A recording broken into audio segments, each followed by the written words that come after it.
Bulatkan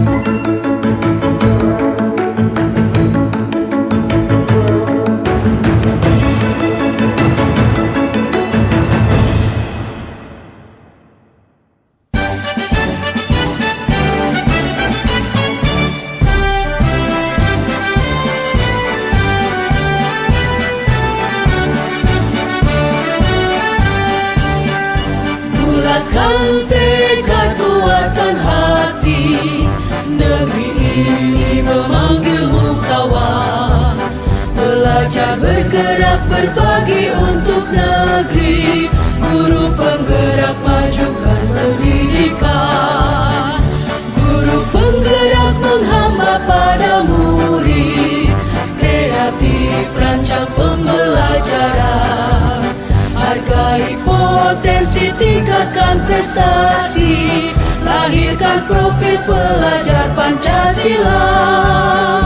Belajar, bergerak, berbagi untuk negeri, kita menjalin kolaborasi. Belajar, bergerak, berbagi untuk negeri, demi bakti pada Ibu Pertiwi.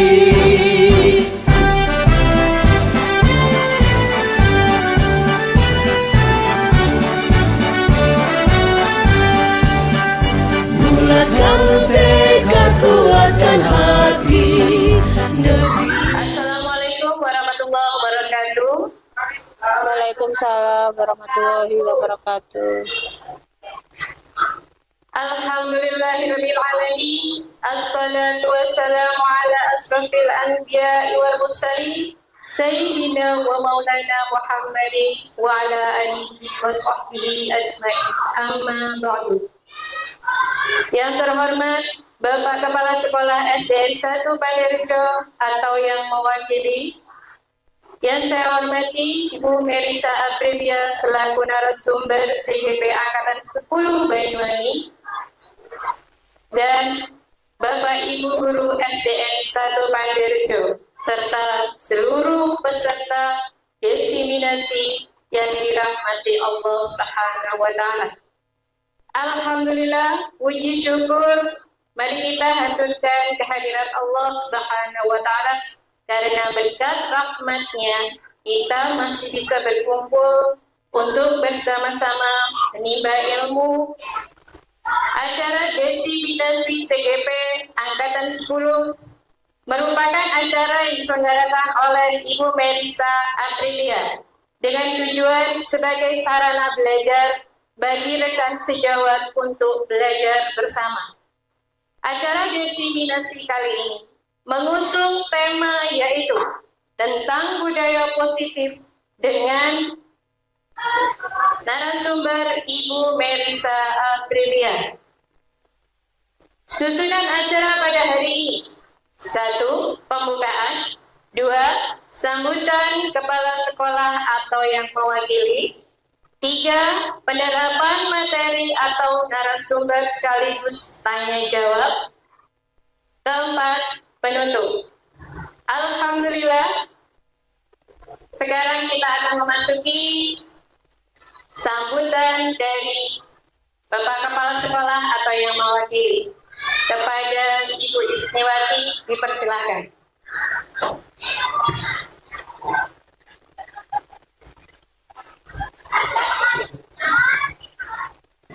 Assalamualaikum warahmatullahi wabarakatuh. Waalaikumsalam warahmatullahi wabarakatuh. A'udzubillahi minasyaitonir rajim. Bismillahirrahmanirrahim. Alhamdulillahirabbil alamin. Wassalatu wassalamu ala asrofil anbiya'i wal mursalin wa ala alihi wa sahbihi ajma'in. Rabbi shrah li sadri wa yassir li amri wahlul 'uqdatam min lisani yafqahu qawli.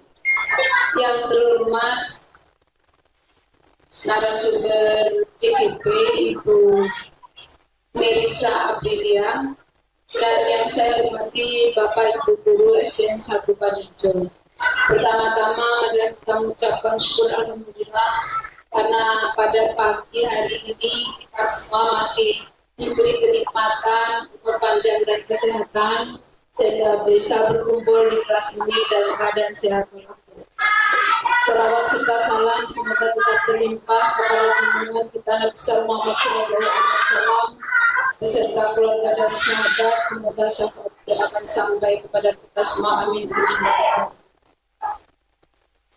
Terima kasih kepada Ibu Marisa yang narasumber sekaligus CGP Angkatan 10 yang pada saat ini sedang proses dalam rangka CGP kerjasama dengan Bapak Ibu Guru di SDN 1 Panijo, sehingga nantinya tidak hanya Ibu Risa yang mendapatkan ilmu dan tambahan kegiatan kreativitas untuk pembelajaran, tetapi kita semua akan insya Allah akan mendapatkan ilmu juga.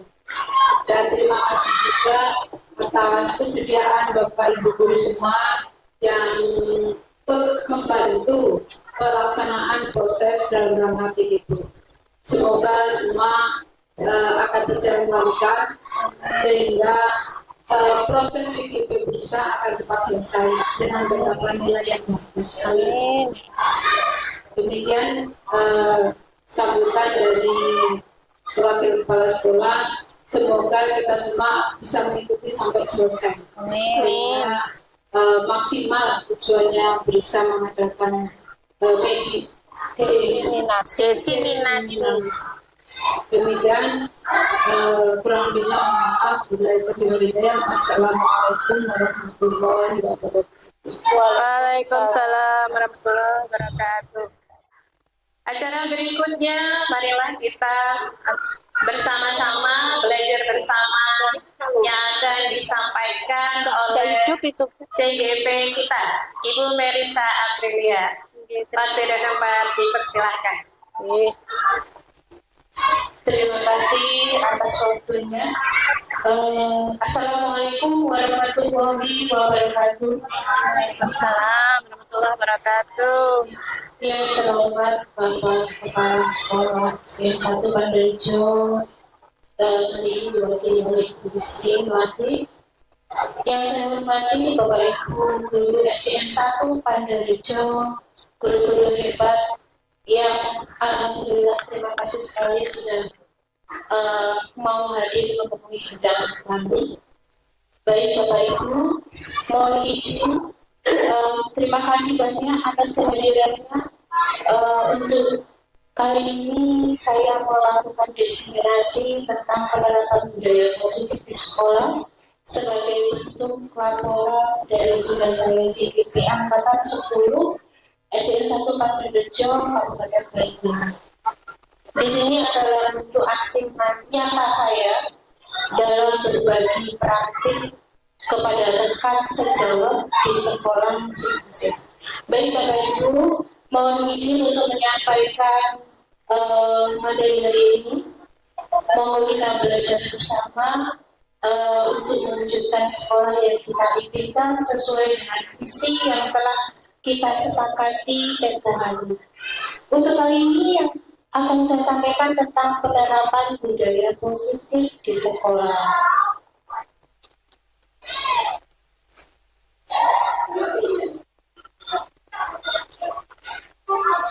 Jadi saya coba gambarkan di sini tentang budaya positif.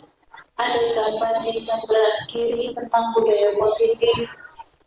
Yang tentunya alhamdulillah sekolah kita sudah melakukannya. Budaya positif di sini saya coba untuk mengartikan dengan konsep pendidikan menurut Ki Hajar Dewantara adalah melibatkan pengetahuan tentang pentingnya budaya dan lingkungan positif di sekolah yang menempatkan murid pada fokus utama. Di sini kita terfokus pendidikan, fokusnya adalah berpihak pada peserta didik. Dalam konsep KHD, pendidikan bukan hanya transfer pengetahuan, tetapi juga mencakup pembentukan karakter dan pengembangan potensi setiap murid. Jadi bukan hanya transfer ilmu saja, tapi kita mengembangkan bakat dan minat dari peserta didik kita. Oleh karena itu, menciptakan budaya dan lingkungan yang mendukung, inklusif, dan memberdayai di sekolah menjadi kunci untuk mewujudkan visi pendidikan yang diinginkan. Tentu nanti kita sempat berdiskusi tentang visi dari sekolah SDN 1 Pandarejo dengan Pramasa Perubahan yang sudah kita kesepakati bersama. Di mana adalah salah satunya kita bentuk awal kita Pramasa Perubahan yang kita lakukan dengan budaya positif yang kita terapkan di sekolah. Bapak Ibu, kalau boleh saya bertanya di sini, Bapak Ibu, saya yakin jenengan semua sudah paham tentang budaya positif. Kira-kira saya ingin tahu di sekolah kita itu budaya positif dan sudah kita laksanakan itu apa? Monggo siapa yang mau bantu saya menjawab budaya positif dan sudah kita laksanakan. Di sebelah kiri kan sudah ada game. Jadi kira-kira kalau di SDN 1 Pandarejo yang sudah kita terapkan itu budaya positifnya apa? Senyum sapa salam. Senyum, sapa, salam. G, apa lagi? Kemampuan, misalkan keterampilan. Oh, untuk siswa Bu. Kalau misalnya tadi sholat duha berjamaah, muka. Ada lagi Bapak Ibu? Ada lagi? Menerapkan Jumat berbagi, dan lain sebagainya. Di situ juga sudah saya sampaikan, anak-anak juga saling tolong-menolong. Ada senyum sapa salam yang sudah kita lakukan setiap pagi di gerbang sekolah. Itu salah satu budaya positif. Kemudian misalnya tadi secara keagamaan juga sholat duha yang kita lakukan setiap hari Jumat itu secara bersama-sama, tapi setiap hari dilakukan di setiap kelas itu sudah dilakukan. Baik, kalau dengan budaya positif yang sudah kita lakukan, di sini akan tercipta anak-anak menjadi nyaman di sekolah, kemudian anak-anak merasa aman, dan pembelajaran yang kita lakukan juga menyenangkan bagi siswa. Baik, saya lanjutkan. Nah, di sini ada konsep inti budaya positif. Konsep inti budaya positif yang akan saya sampaikan ada 6. Yang pertama adalah perubahan paradigma belajar. Ada perubahan paradigma belajar saat ini. Kemudian kebutuhan dasar manusia. Yang berikutnya yang ketiga, motivasi perilaku manusia. Kemudian kegiatan kelas. Posisi kontrol guru. Posisi kita guru. Kontrol guru sebagai guru. Kemudian adalah kegiatan restitusi. Segitiga restitusi ini adalah dalam penanganan masalah siswa di sekolah. Sepatutnya seorang guru bisa menggunakan segitiga restitusi. Mari nanti saya akan sampaikan satu persatu. Untuk yang pertama adalah pendidikan dengan paradigma baru. Sekarang kita sudah melaksanakan pembelajaran dengan profil pelajar Pancasila. Jadi paradigma baru merupakan pembelajaran yang dirancang berdasarkan prinsip pembelajaran berdiferensiasi. Kira-kira Bapak Ibu sudah paham tentang berdiferensiasi? Apakah sudah melaksanakan di kelas?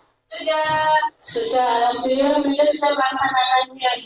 Semoga semuanya sudah jadi berdiferensiasi. Jadi sehingga para peserta didik belajarnya sesuai kebutuhan anak. Jadi kita harus mengetahui kebutuhan anak itu apa. Antara anak yang satu dengan yang lainnya itu tidak sama. Jadi kita sebagai guru harus memahami kebutuhan anak tersebut apa. Tidak bisa disamakan. Berdasarkan kemampuan pun tidak bisa disamakan. Ada anak yang low, bukan bodoh tapi low.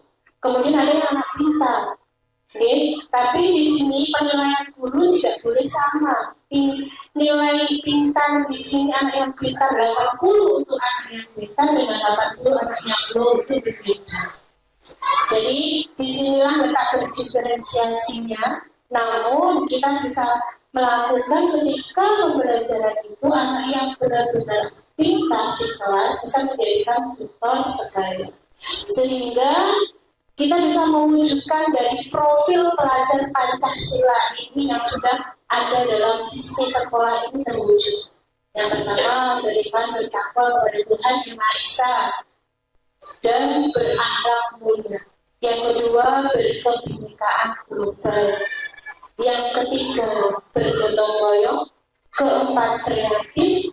Kelima, bersenalan kritis dan mandiri. Dan terakhir, ini adalah salah satu tujuan kita, visi kita dalam mewujudkan profil pelajar Pancasila. Baik, saya lanjutkan. Kebutuhan dasar manusia. Tadi kita menggunakan metode diferensiasi, namun sesuai kebutuhan anak-anak. Dan di sini ada kebutuhan dasar manusia. Semua orang memiliki kebutuhan dasar manusia, bukan hanya anak-anak, tapi guru sendiri juga ada kebutuhan. Nah, kebutuhan dasar manusia adalah segala sesuatu yang kita lakukan untuk mendapatkan sesuatu yang kita inginkan. Seluruh tindakan yang kita lakukan memiliki tujuan tertentu, dan semua usaha terbaik yang kita lakukan adalah dalam rangka agar kebutuhan dasar kita terpenuhi dengan baik. Ada 5 kebutuhan dasar manusia. Yang pertama adalah kebutuhan dasar hidup. Untuk hidup kita butuh makan, kemudian butuh pakaian, kemudian tempat tinggal, keamanan dan kesehatan. Itu adalah salah satu kebutuhan bertahan hidup. Kemudian yang kedua, kasih sayang dan rasa diterima. Anak itu butuh disayangi, dipeluk, dipedulikan, kemudian jadi bagian dari sebuah kelompok, dia diterima dalam sebuah kelompok. Dan adanya itu menjadi sebuah kerjasama yang baik dalam sebuah kelompok. Itu kebutuhan anak dan kebutuhan kita sebenarnya. Yang ketiga adalah kebutuhan dan penguasaan. Maksudnya di sini, ini adalah tentang harga diri seseorang. Keinginan untuk dianggap, untuk memimpin, dikasih kepercayaan anak itu untuk memimpin sebuah kelompok. Misalkan jadi pemimpin, pemimpin upacara, menjadi ketua kelas. Kemudian dianggap kalau mereka misalkan berprestasi, anak-anak itu kita alhamdulillah banyak yang berprestasi. Nah itu mereka ada keinginan untuk aku ini loh berprestasi juara 1. Jadi kita memberi apresiasi dengan selamat lagi. Jadi memberikan selamat itu adalah suatu kebanggaan, mereka diakui dengan sekolah, dengan kita upacara, anak-anak diberikan selamat, kemudian diberitahukan ke teman-teman sekolahnya bahwa mereka berprestasi. Itu adalah salah satu kebutuhan dari kekuasaan dan penguasaan. Kemudian kebutuhan kesenangan. Kalau bagi anak-anak, kesenangan itu mereka bisa bermain, mereka bisa bersendau-gurau dengan teman-temannya, kemudian tertawa lepas. Itu adalah bentuk kebutuhan dari kesenangan anak-anak. Yang terakhir adalah kebutuhan kebebasan. Kebebasan di sini mandiri. Mereka bisa mengekspresikan apa yang mereka inginkan, bisa mencoba hal-hal baru tanpa harus ditekan, tanpa dilarang. Itu adalah kebutuhan kebebasan. Namun di sini yang saya garis bawahi untuk kebutuhan kebebasan sebagai guru, seharusnya yang kita lakukan walaupun membebaskan ke anak-anak, tapi masih tetap dalam kontrol seorang guru. Jadi bebasnya anak-anak masih dalam kendali dan masih dalam tahap wajar, kemudian kontrolnya juga ada pengawasan guru. Jadi itu lanjut Bapak Ibu. Keyakinan kelas. Jadi dari awal kita sudah, anak-anak kebutuhannya sudah tahu, kita memberikan leluasa anak-anak berpendapat dan lain sebagainya. Dan ini kita ajak anak-anak untuk membuat sebuah keyakinan kelas, di mana kita harus memberikan pengertian kepada anak-anak. Keyakinan kelas ini untuk apa? Keyakinan kelas ini dibuat oleh guru dan siswa berdasarkan kesepakatan bersama. Jadi di sini fokusnya adalah untuk menanamkan motivasi intrinsik. Intrinsik itu berarti dari dalam diri anak-anak pada peserta didik untuk menjadi orang yang mereka inginkan dan menghargai dirinya sendiri sesuai dengan nilai-nilai yang mereka percaya. Jadi mereka bebas berpendapat, bebas mengeluarkan keinginannya melalui kesepakatan atau keyakinan kelas yang kita buat sebelum pembelajaran. Jadi sebelum pembelajaran kita buat keyakinan kelas dulu, dan itu yang membuat anak-anak sendiri dengan guru. Kita ajak anak-anak untuk membuat kesepakatan. Misalkan hari ini kita buat kesepakatan, intinya apa? Kita ingin kelas yang nyaman. Nyaman yang seperti apa? Nah, nanti anak-anak akan mengungkapkan, Bu, misalkan supaya kelas ini nyaman harus bagaimana? Hadir tepat waktu. Misalkan seperti itu. Tidak boleh berbicara dan bermain sendiri saat jam pelajaran. Dari kata-kata anak itu yang kita kumpulkan, nanti kita buat kesepakatan dan kita ubah menjadi kata-kata positif. Di mana tidak boleh ada kata tidak boleh dilarang, itu tidak boleh Bapak Ibu. Jadi kita mengajarkan anak-anak untuk membuat kata-kata yang positif. Misalkan dilarang terlambat, kita buat sebaiknya kata-katanya dirubah, hadir tepat waktu. Misalkan dilarang berbicara tidak sopan, atau di situ kita rubah lagi menjadi saling menghormati antar teman dan guru, menghormati orang yang lebih tua dan lain sebagainya.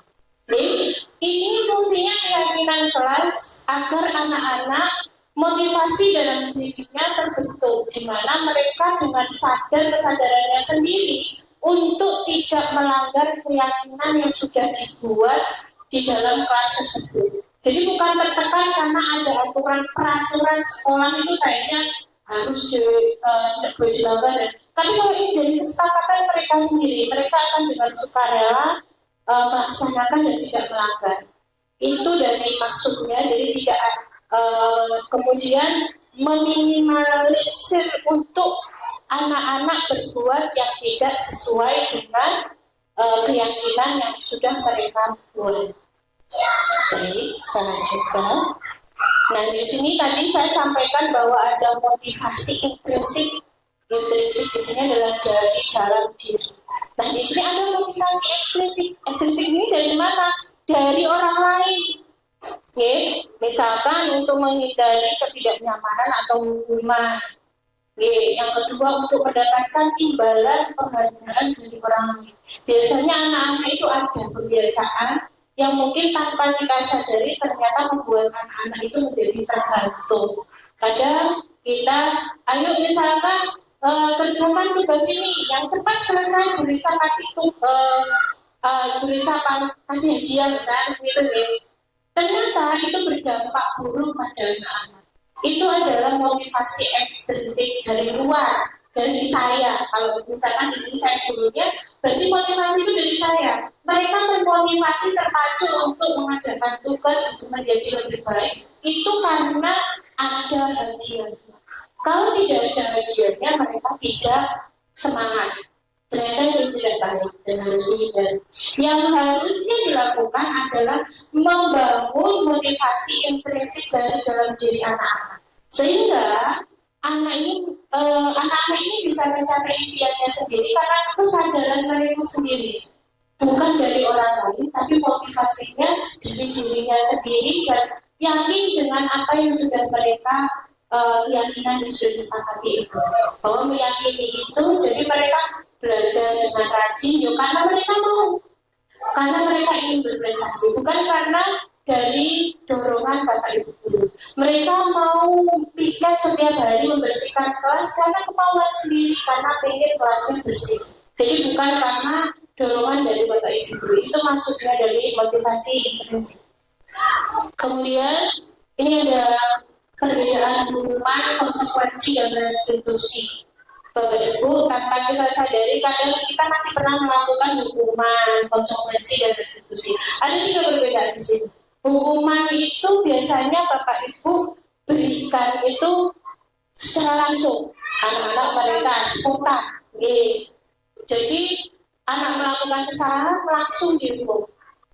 Misalkan anak terlambat ke sekolah terus kemudian langsung dihukum, misalkan berdiri di depan kelas misalkan sampai jam istirahat misalnya itu hukuman misalkan itu hukuman. Jadi tidak terencana dan itu ternyata tidak berpihak pada peserta didik karena tidak melibatkan dan tidak minta istilahnya pendapat mereka.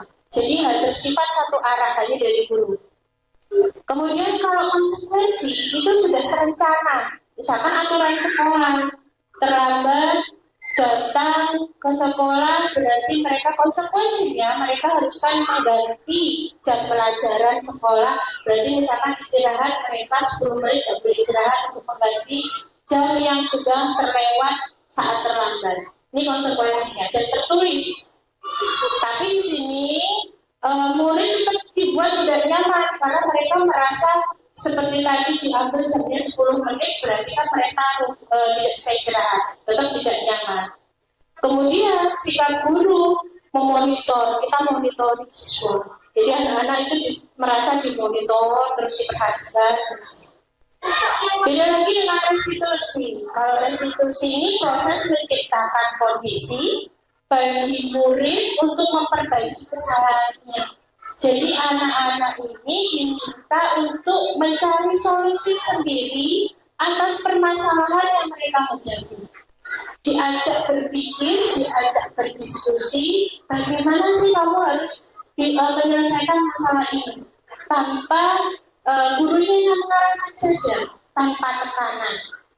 Ini adalah proses restitusi. Proses ini intinya berkolaborasi, mengajarkan murid untuk mencari solusi sendiri. Tadi ya, solusinya sendiri, jadi bukan dari guru, tapi apa sih yang akan kamu lakukan untuk memperbaiki kondisi ini, memperbaiki kesalahan. Jadi diajak anak ini untuk mencari gimana penyelesaiannya agar kamu menjadi anak yang lebih baik lagi. Jalan keluarnya bagaimana? Tapi berdasarkan pemikirannya sendiri. Bukan guru yang memberikan langkahnya, gurunya yang mengarahkan saja. Ini yang disebut restitusi. Dan diharapkan guru-guru itu bisa menerapkan restitusi ini di sekolah untuk menghadapi permasalahan siswa. Baik Bapak Ibu, sebelum kita lanjutkan, bisa kita ice breaking dulu ya, biar lebih semangat lagi sebelum ke posisi kontrol. Nah, monggo berdiri dulu. Putar. Guli ram sam. Guli ram sam. Aram. Guli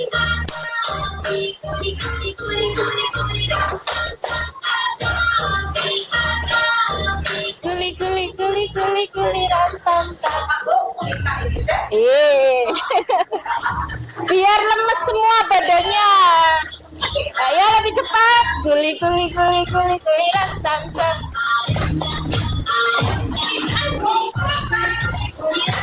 Baik, Marina menari di atas menara, Marina Terus Paijonya begini, Paijo menari di atas menara, Paijo menari. Lagi, sudah hafal?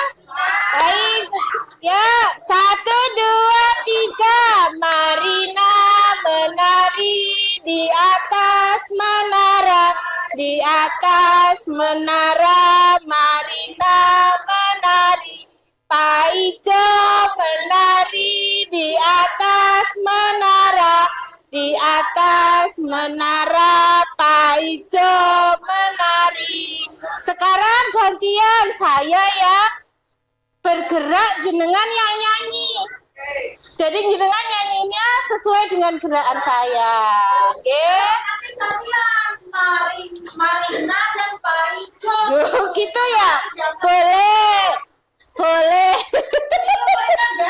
Iya, boleh. Siap deh. 1, 2, 3. Marina dan Paijo. Menari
berlari di atas paijo yang ditanya. Jadi yang dicari Marina berlari di atas paijo hiburan.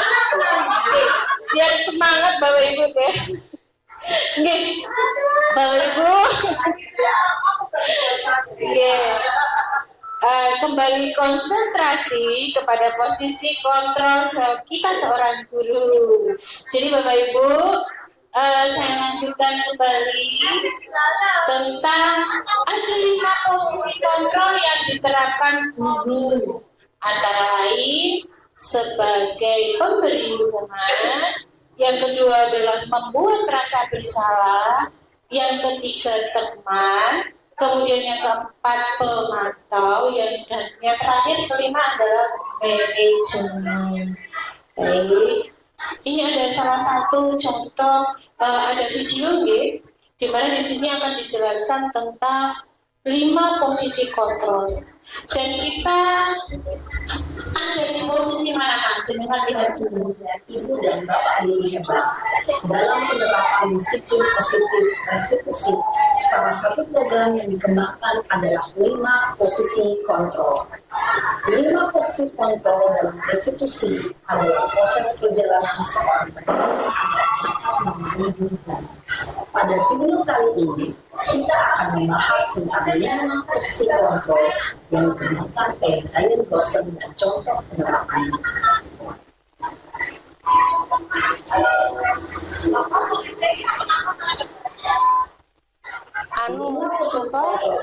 Sopo Naren.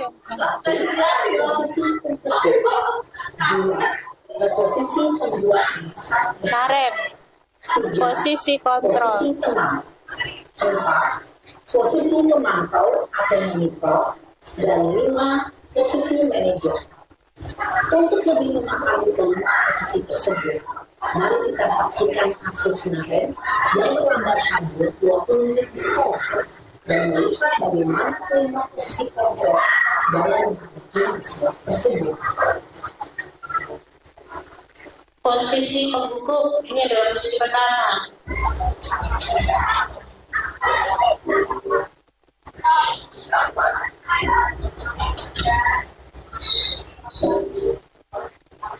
Naren, sini kamu. Selalu terlambat. Kamu deh, pasti terlambat. Maaf Bu, saya Apa? Apa coba? Alasan kamu apa lagi? Kapan sih kamu tidak terlambat? Malas sekali ya kamu jadi anak. saya Dasar pemalas. Gak kapok-kapok sih kamu. Sudah berapa kali terlambat? Sana. Kamu keliling lapangan basket. Sambil marah-marah nih Bapak Ibu. kenapa saya harus ke Kenapa? Kamu melawan ibu. Berani-beraninya jawab. Sudah terlambat. Masih berani jawab pula. Sekarang keliling lapangan basket 5 kali sekalian. Biar kapok. Ada nunggu jalannya juga. Pergi. Sana ke lapangan basket.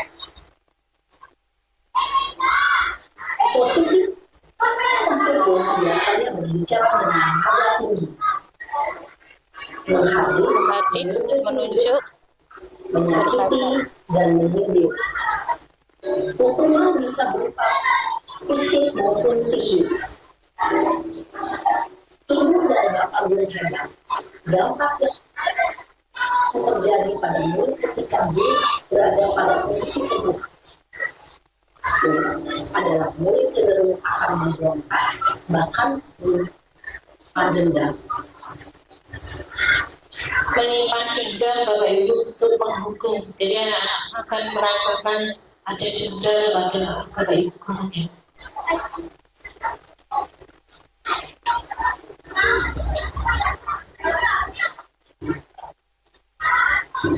Yang kedua, membuat rasa bersalah.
Ih,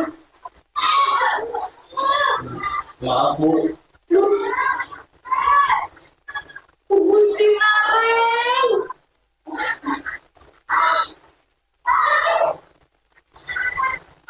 Nareng, kamu suka siapa yang bikin kepala sekolah? Terus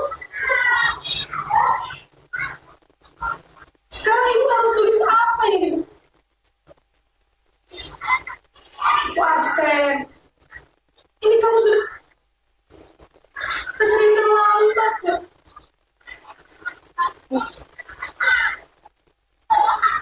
Duh, maaf. Sebentar. Karena koneksinya gitu.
maaf Bu.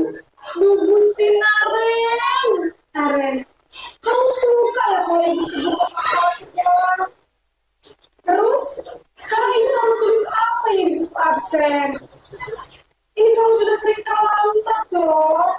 Ibu harus apa coba? Maaf Bu, maaf sekali. Ya sudah.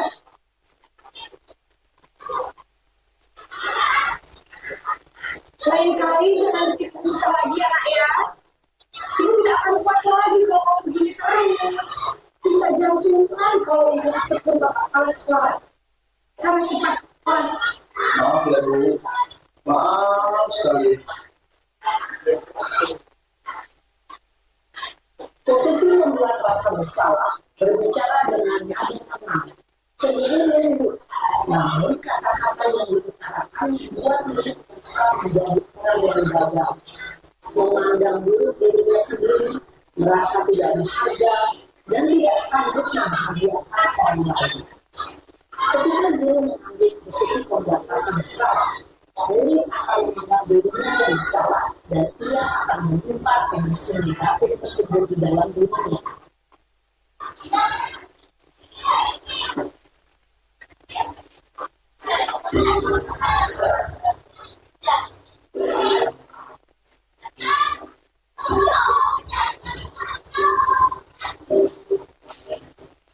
Nareng,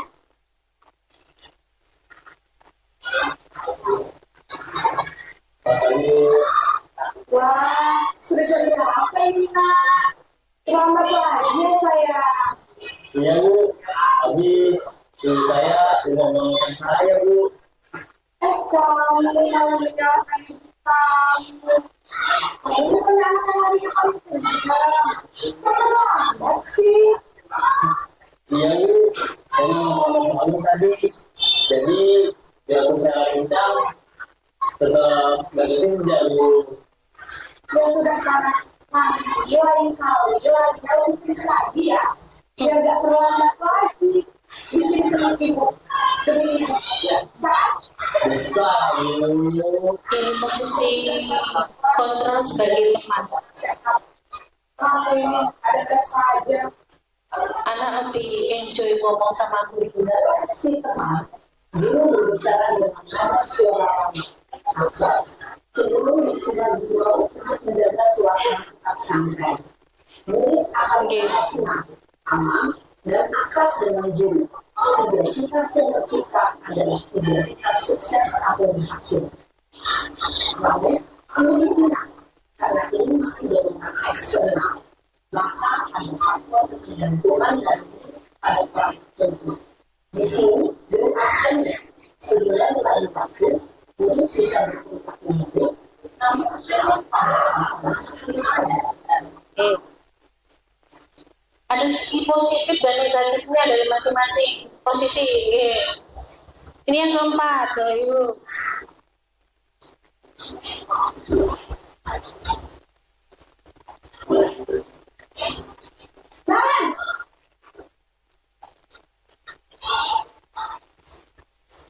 Lalu Naren, apa peraturan sekolah kita tentang jam berapa kita harus berangkat? kita harus di sekolah dulu. Iya betul, sekarang sudah jam 7.20. Naren sudah tahu konsekuensinya apa saja? Paham Bu? Saya harus tidak puas pas jam istirahat selama 20 menit. Iya benar, konsekuensinya demikian. Jadi nanti jam 9.40 pas istirahat, kamu harus pulang di kelas, mencapai 3 sahabat ya. Baik Bu. Langsung diingatkan dengan peraturan sekolah dan konsekuensinya untuk pemantau. Guru mengarahkan murid berdasarkan peraturan dan konsekuensi. Seorang pemantau menunjukkan bahasa tubuh dan ekspresi wajah yang diangkat dan cenderung poin. Baik, yang terakhir Bapak Ibu, posisi manajer. Ini yang sebenarnya diharapkan semua guru menerapkannya kepada siswanya. Posisi manajer.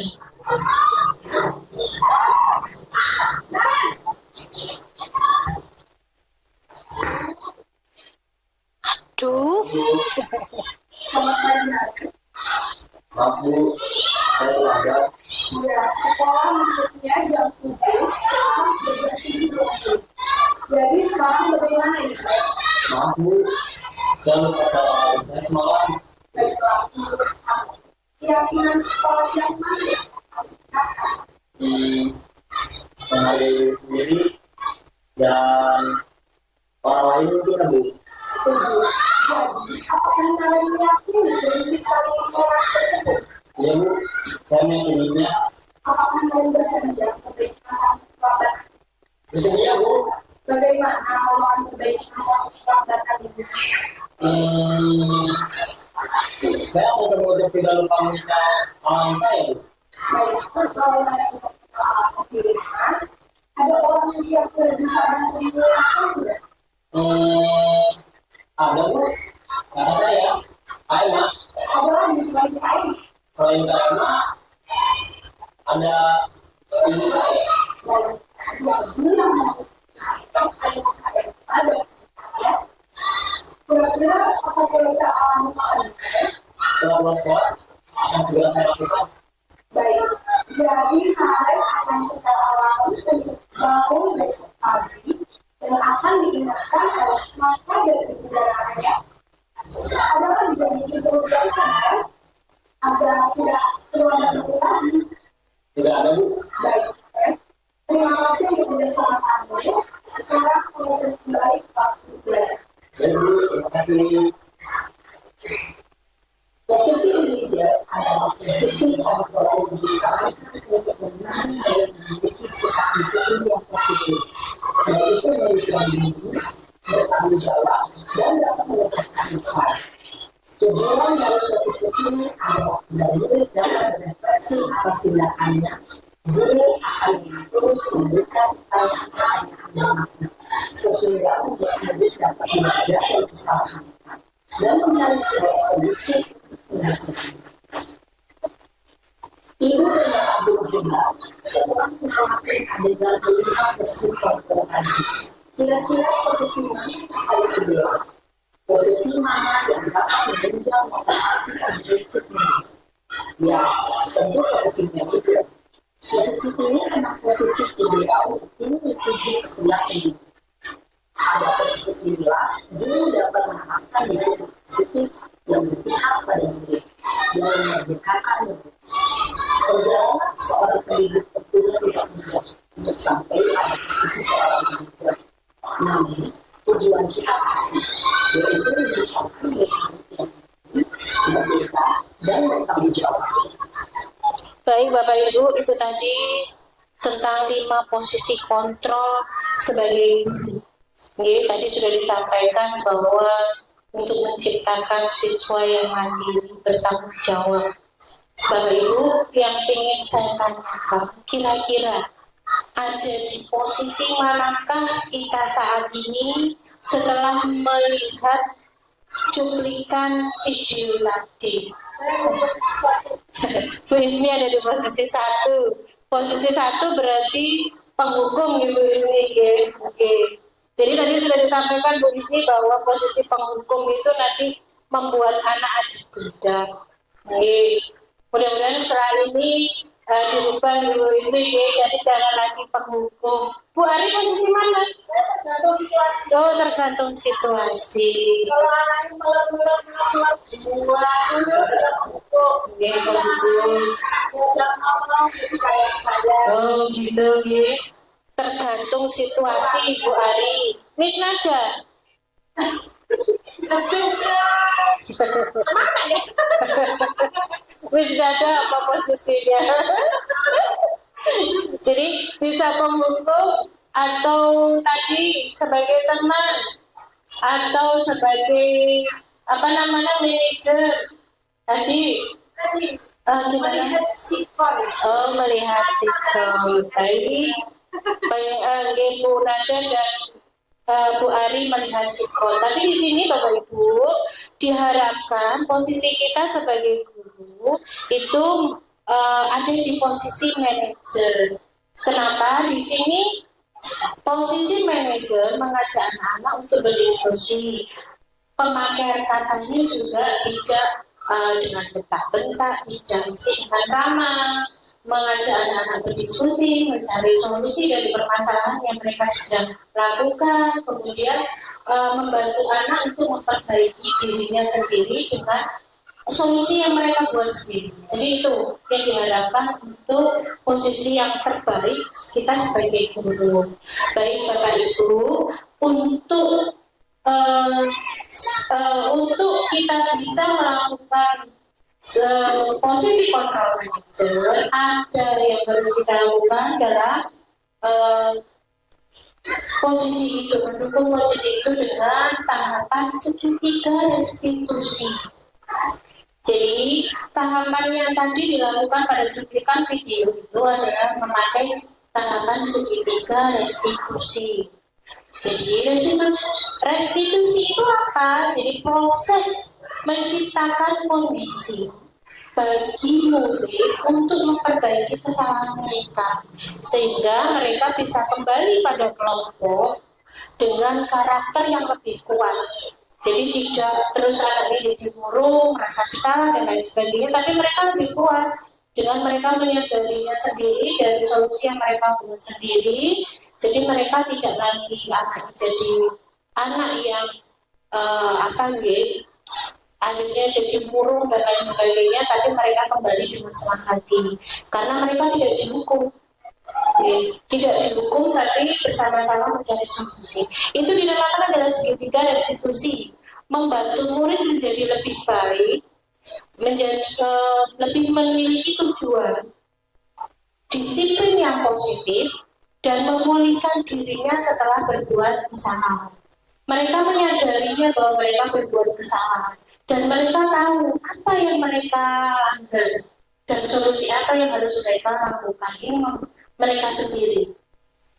Kemudian tahapan restitusi yang pertama adalah menstabilkan identitas. Yang kedua validasi tindakan yang salah. Kemudian yang ketiga adalah menanamkan keyakinan. Baik, kita bahas satu-satu ya. Untuk menstabilkan identitas, ini berbuat salah itu tidak apa-apa. Jadi ada kata-kata yang bisa kita pakai. untuk berdialog dengan anak. Jadi ini, ketika anak itu berbuat salah, kita bisa sampaikan kepada anak. Berbuat salah itu tidak apa-apa. Dulu ibu juga pernah waktu sekolah melakukan kesalahan. Nah, itu salah satu menstabilkan identitas. Ada lagi, tidak ada manusia yang sempurna. Kemudian Bapak Ibu guru tidak mencari siapa yang salah, tapi Bapak Ibu guru hanya ingin membantu mencari solusi untuk memperbaiki kesalahan itu.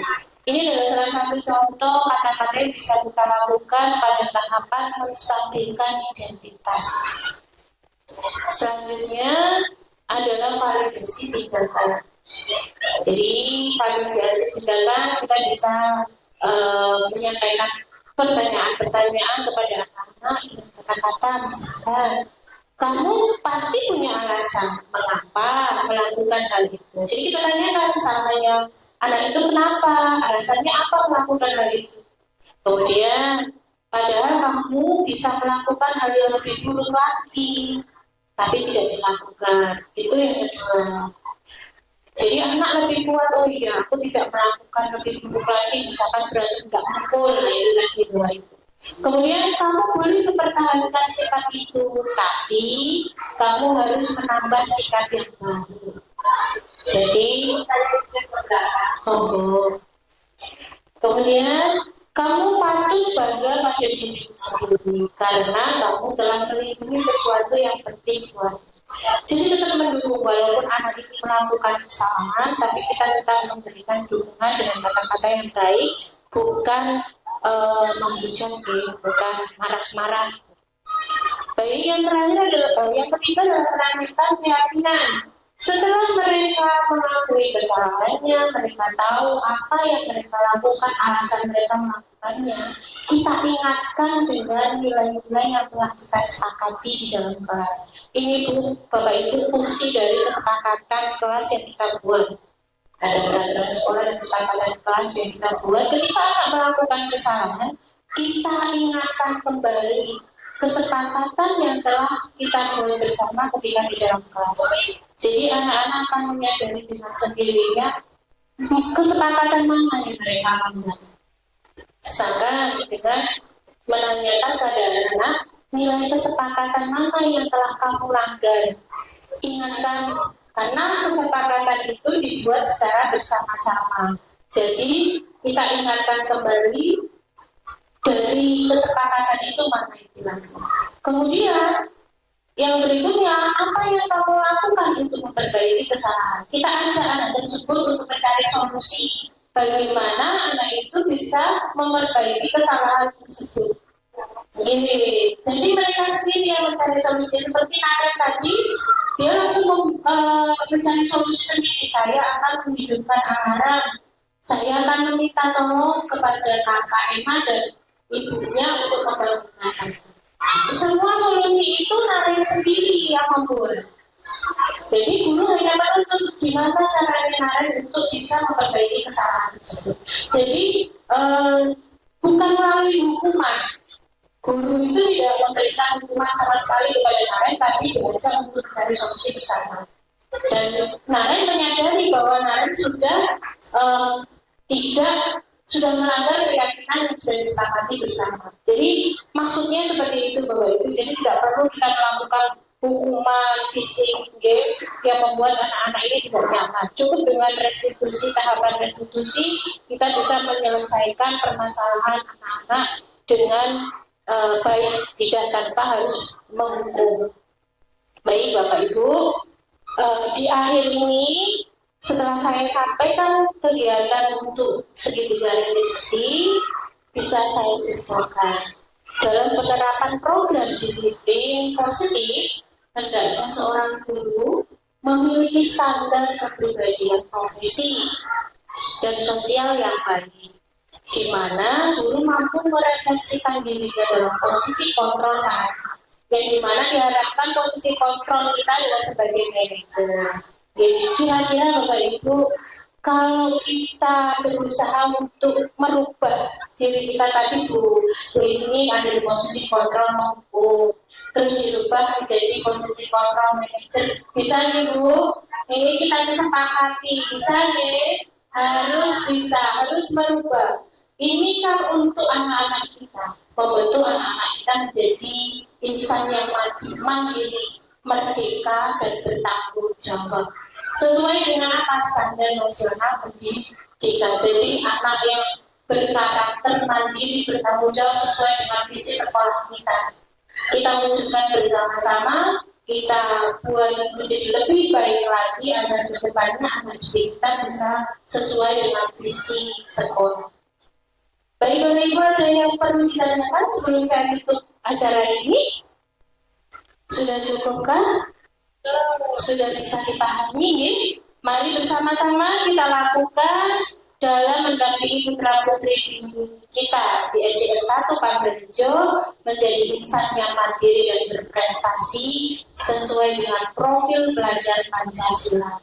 Kurang lebihnya saya mohon maaf, mudah-mudahan belajar kita bersama ini bermanfaat dan kedepannya kita menjadi guru-guru hebat yang lebih baik lagi. Mohon maaf apabila ada kata yang kurang berkenan. Saya akhiri, wabillahi taufiq wal hidayah. Wassalamualaikum warahmatullahi wabarakatuh.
action. Baik, terima kasih karena kalian sudah tempel semuanya kesepakatan yang kalian inginkan. Nah, Bu Lisa baca satu-satu dan akan Bu Lisa pilih dari yang sama, ya. Jadi ini tidak boleh buang sampah sembarangan, bareng sini ya.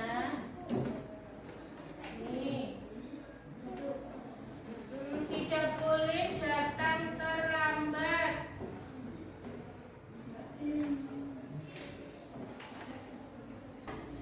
Kemudian tidak boleh ini Pak, jalan-jalan dilarang berisik jalan-jalan di pelajaran, jangan menyela saat pembicaraan. Oke, saling menghormati, ini membuli juga.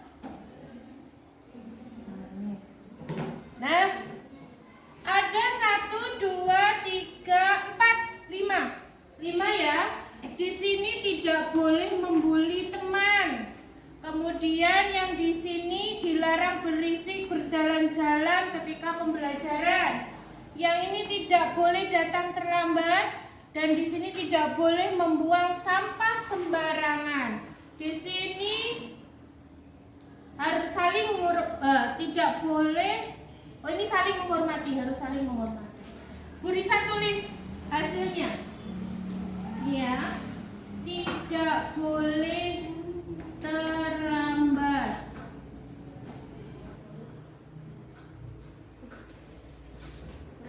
Hasil yang sudah kalian tempel ada 5 yang kalian sepakati, yang kalian inginkan ada di kelas ini. Yang pertama, tidak boleh terlambat, tidak boleh berisik dan jalan-jalan saat pelajaran.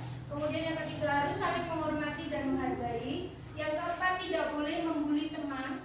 Yang kelima, tidak boleh membuang sampah sembarangan. Nah, perhatikan anak-anak, dari kelima aturan yang kalian buat sendiri, coba perhatikan di sini ada kata tidak boleh ya. Nah, ini kita rubah dalam bentuk kalimat yang positif. Jangan ada kata tidak. Kira-kira apa yang harus kita rubah di sini? Dilarang. Dilarang kok boleh kata-kata positif. Beri satu ada di sini ya. Menjaga kebersihan, cinta dan menjaga kebersihan, misalkan. Katakan kita yang pertama menjaga kebersihan dan keindahan kelas. Dilarang itu tidak boleh terlambat atau dilarang terlambat, kata-katanya bagaimana? Dilarang datang tepat waktu, boleh di sini datang tepat waktu.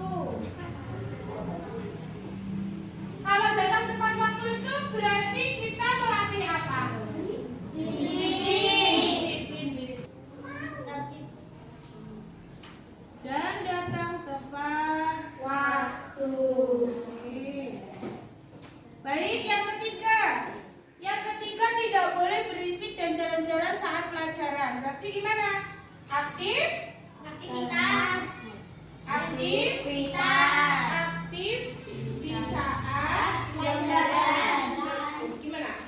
Aktif dan tertib dalam jam pelajaran. Aktif dan tertib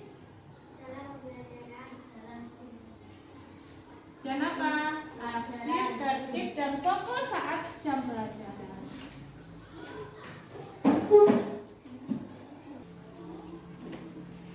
Tidak boleh membuli teman. Harus saling menghormati. Ini jadi satu ya. Berarti harus saling menghormati, menghargai ya orang lain. Harus saling menghormati. Saling menghormati.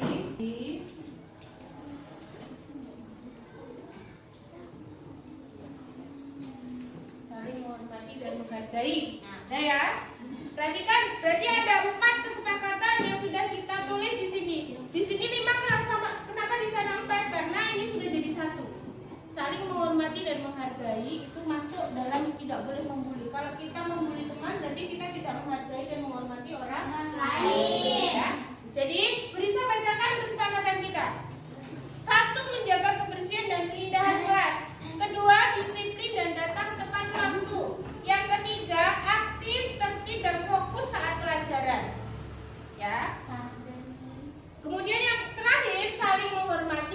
hargai.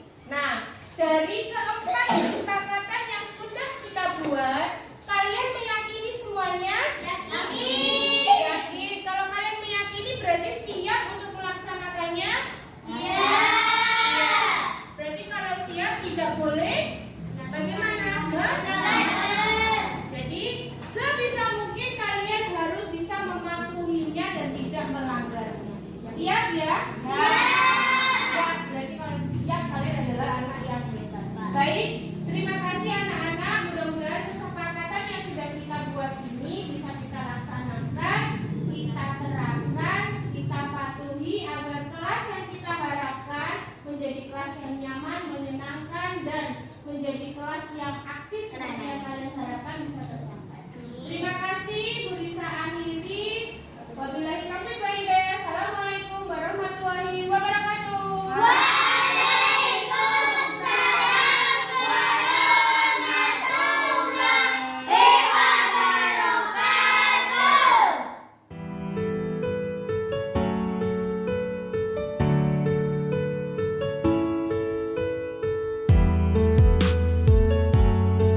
Assalamualaikum, hai, nama saya Balkis dari kelas 5A SDN 1 Pandarejo. Senang sekali hari ini diajak Bu Risa membuat kesepakatan kelas bersama seluruh teman-teman. Tujuan dibuat kesepakatan ini supaya saya dan teman-teman menjadi anak yang disiplin, bisa menghargai diri dan orang lain, serta berprestasi. Terima kasih. Wassalamualaikum warahmatullahi wabarakatuh.